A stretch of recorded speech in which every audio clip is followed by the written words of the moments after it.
احلى متابعين، اهلا بيكم. النهارده هنعمل مع بعض الفرايد تشيكن. اسهل طريقه هتشوفيها، ولا هننقع بالساعات، ولا هنحط في التتبيله من بالليل، ولا كل ده. شايفين شكلها تحفه جدا، وكل ده من فرخه واحده، كل ده فرخه واحده. شايفين مقرمشه ازاي؟ مقرمشه من بره ومستويه وطريه من جوه اهو. وكمان هنعمل معاها الرز البسمتي، وهنعمله بأسهل طريقة، برضو أسهل طريقة للرز البسمتي. تعالوا نشوف هنعمل كل ده ازاي. أول حاجة أنا معايا هي فرخة واحدة، دي 2 كيلو. شوفوا بقى هنقطعها ونطلعها قد ايه. أول حاجة بنقطع الرقبة طبعا مش هعملها، هسلقها، هعمل منها شوربة. هقطع الأجنحة هعملها، بس هاخد الحتة الصغيرة دي هحطها مع الرقبة عشان أعمل منها شوربة للرز اهو. شوفوا الأجنحة برضو مش هحسبها مع الحتت يعني. هنقطع بقى الوركين كده اهو، وكل ورك هنقطعه 2. يلا بقى اعملوا لايك، واللي مش مشترك يشترك ويفعل الجرس عشان يوصلكوا كل جديد. كده قطعنا الوراك 4 حتت. شايفين؟ والحتت كبيرة يعني مش صغيرة، وبعد ما تستوي حجمها هيكبر عن كده. نيجي بقى في الصدور، هنقسمهم 2 الصدرين، وبعدين كل صدر هقطعه 4 حتت اهو زي ما انتوا هتشوفوا. طبعا انا هقطعها واغسلها بقى بالليمون والملح اهو. قطعت حتتين اهي، ودي هنقطعها 2 برضو، بقت 4 حتت. وهوريكم ال4 حتت اهو، هنحطهم قدامكم وهتشوفوهم اهو. 4 حتت، والحتت حلوة يعني مش صغيرة. ده صدر، وهقطع الصدر التاني بنفس الطريقة برضو 4 حتت.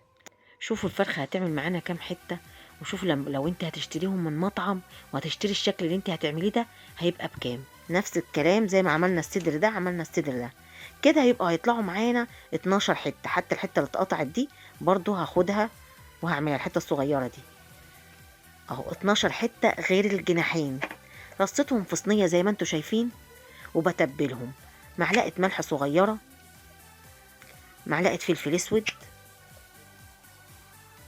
معلقة سكر عشان تكسر الأنسجة، بتدوب الأنسجة السكر، ومعلقة بابريكا، كل دي معالق صغيرة، ومعلقة بهارات فراخ، واللي عندك حطيه واللي مش عندك استغني عنه. ودي معلقة شطة ممكن تستغني عنها، وبصلاية صغيرة. وهنزل بمية مغلية عليهم، احط مية مغلية عليها، واحط معلقة خل، وعصرة ليمونة، ليمونة كاملة اهو.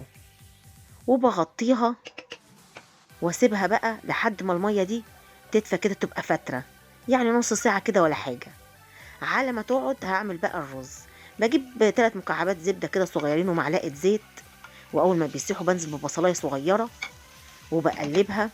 واول ما تدبل معايا البصلة بنزل بالتوابل، معلقة ملح صغيرة، معلقة كاري، معلقة كركم، معلقة بابريكا، معلقة فلفل اسود، ومعلقة بهارات. وبقلبهم، واول ما ريحة التوابل تطلع بنزل دول كوبايتين رز بسمتي. انا نقعهم بقالي ساعة، غسلاهم ونقعهم ساعة. وبنزل بالرز، واول ما يسخن معايا كويس الرز، لو حابه تحطي قرفه برضو حطي، انا ما بحبش. كل كوبايه رز بحط عليها كوبايتين شوربه، عشان الرز البسمتي بياخد شوربه اكتر من الرز العادي. وعقلتين صباع كده من فوق، وبغطيه. واول ما يتشرب معايا اهو، بغطيه واوطي عليه واسيبه مع نفسه بقى يستوي. وادي الفراخ اهي، الميه بقت ايه، فتره عليها. بطلعها، يا دوب بتاخد معايا نص ساعه، ساعه الا كده يعني.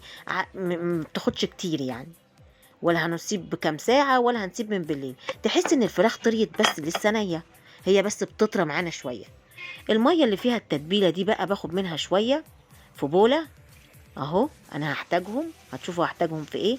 وبجيب كيس من اكياس المطبخ اهو، بفتحه وبحط فيه عشان اعمل فيه الكفر اللي من فوق. كوبايتين دقيق، طبعا الفراخ اتبلت من المية اللي كانت فيها. عليهم نص كوباية نشا، ممكن تضعفي الكمية لو حابة. كوبايتين دقيق ونص كوباية نشا، وبتبلهم برضو. معلقة ملح، نص فلفل، كل دي معالق صغيرة، نص كاري، ونص بابريكا، ونص شطة، ودي معلقة كركم. وبقلب كله في بعضه. وخلاص كده انا جهزت الكفر اللي من بره. باجيب بقى الفراخ واحطها في الدقيق. الكيس بيسهل عليكي ان انت ما تبهدليش الدنيا حواليكي. ممكن تعملي كده اهو، بقفله اهو بايدي وافضل اقلب، ودي بتبقى حركة حلوة جدا وبتخليه يتقلب كويس، او ممكن تقلبيه بايدك عادي. المهم ان انت ما بتبهدليش الدنيا حواليكي. عايزه تحطي في بوله عادي. وبعدين باخده بقى بحطه في الميه بتاعت التتبيله اللي كنت متبله فيها الفراخ اهو. بعد ما احطه في الدقيق احطه في الميه، وبعدين برجع في الدقيق تاني، اللي هو الدقيق والنشا، برجع فيه تاني. وبعدين ايه برضو بقلبه نفس التقليبه تاني، بقفل برضو واقلبه. ممكن تقلبي بايدك، مش شرط تعملي الحركه دي، عادي يعني. لحد ما ايه ما تحسي ان هي اخدت الشكل المعوج. تفضلي تنفضي فيها كده وتقلبي لحد ما تاخد معاكي الشكل المعوج ده. لو ما طلعتش معاكي ممكن تحطيها في الميه تاني وترجعيها في الدقيق.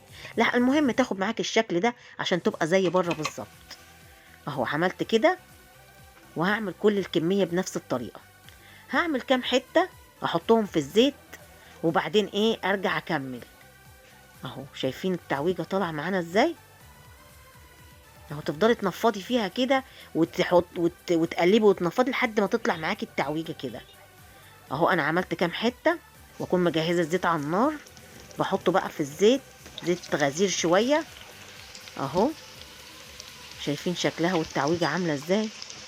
وبعدين بوطي عليها، الزيت يكون سخن، وبعدين بهدي النار واغطيها واوطي عليها عشان تستوي، عشان هي مش مستويه. باجي بقى بقلبها اهو، وبرضه بغطيها، والنار هاديه، على نار هاديه، عشان ما تبقاش مش مستويه من جوه، لازم تستوي. اهو شايفين شكلها تحفه. بغطي برضو زي ما انتوا شايفين، بفضل اغطيها كده لحد ما تستوي خالص.